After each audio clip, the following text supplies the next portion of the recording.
Hi, my name is Liam and I'm from Neeran Brothers. Now, I'm at Wired for Wonder where we have 4 fantastic speakers for you to hear from. A poet, a magician, an inventor, and a slightly less scary version of Big Brother. I hope you enjoy. Affecting, effecting, affect, effect, impact.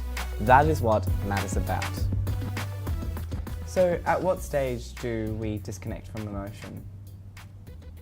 It's an interesting question, given that feeling disconnected is an emotion. I think, for me personally, I'll disconnect from the emotion when I've finished the poem, which is another way of saying, if I was to speak for you, you should disconnect from the emotion once you feel that you've been able to appropriately express it. And do you think that, I guess that idea then of when to disconnect, how identifying of when to disconnect or when something is finished, how do you identify that? Okay, that's great. That's where I'm really fascinated. So I speak about once you acknowledge that you can have an effect on me and I can have an effect on you, then it's up to me to choose how I want you to affect me. I guess, can you talk about what is the difference between sympathy, empathy and compassion? Sympathy, empathy, compassion. So I think of them as almost like physics, like dynamics. So sympathy to me is complementary, meaning that it moves from one level to another, yeah? So I need to have somebody to be sympathetic of. So there's a direction to it, yeah? Empathy, I feel like the experience is more mutual. So we share the experience. I step into your shoes, I live life like you do. I attempt to, yeah? And compassion, I don't know that it's a completely separate word for me. I think it's similar to sympathy, it's similar to empathy at different times, but it always seems to have a negative frame on it. Sympathy, I think, can be a bit condescending.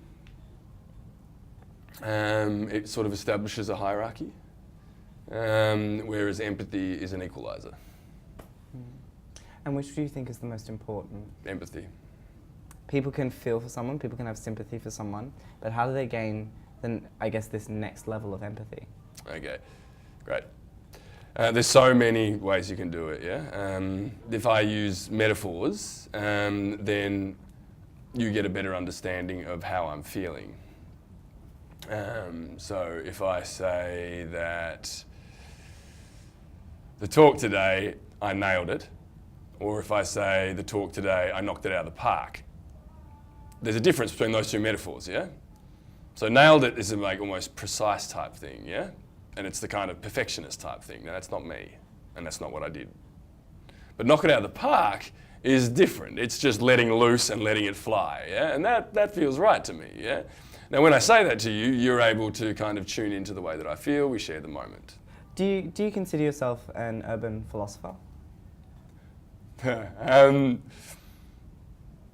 prefer wild sage.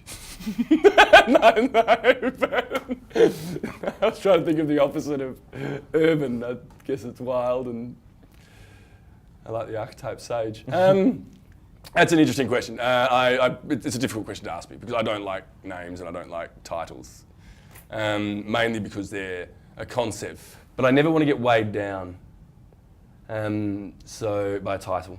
So in my talk today, I talked about Lao Tzu and how he said, when I let go of who I am, I become what I might be. That's really exciting to me because that's moving towards potential. But if I get really attached to a title or something, that's more the feeling of pride. I'll give you a riddle, actually, it's short, yeah? So with pride, you adore what happened before. But I'll take you places you've never been. When things are going your way, I soar. When things don't, I flee the scene. But the more we stretch out and explore, like Jack and his little bean, the higher I will grow in you and the more we'll have done and seen. What am I? Pride, isn't it? Pride was the beginning. I would never do that. That'd be cruel, to put the answer in the riddle, yeah? Yeah. It's confidence. Oh. But you did jump on the word, yeah? So I said, with pride you adore what's happened before, yeah? The interesting thing about that and why it's relevant to would I call myself a title is that pride only exists in the past. In a sense, we're restricted by labels and that they confine us to these regimented ideas. How would you define yourself? So I would often, I always get asked, what's my favourite colour, yeah? I'll say my favourite colour today. And so how would I define myself today? Today I'm an orator. I did a good job up there. I would like to do it again. So that's what I am today. What I am tomorrow, I'll find out tomorrow. And I can't always do that, but that's the way I would like to go. Does that make sense? Awesome. Can you discuss the intertwined relationship between the future of youth and science? My generation is the first generation to have smartphones. So we're very clumsy, we don't know how to use them. Whereas the next generation is kind of born into it. They won't have the same awe of technology, yeah? It'll be like a pencil is to me. Does that make sense?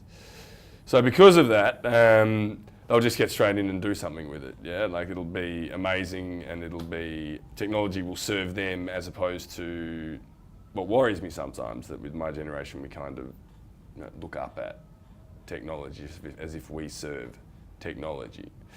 So that makes me feel very happy and positive, yeah? Because I've always believed that technology is a system, it's a cause and effect, series of linear relationships. Cool. Does that answer the question? Yeah, thank you. Good. I'm glad. Thank you for asking interesting questions. Quite an impact, wasn't it? What effect did he have on you? Science as a discipline, in my opinion, shares many parallels to the arts, such as journalism, photography and film.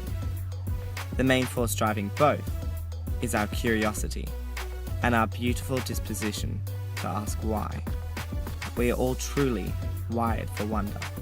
I hope you enjoyed.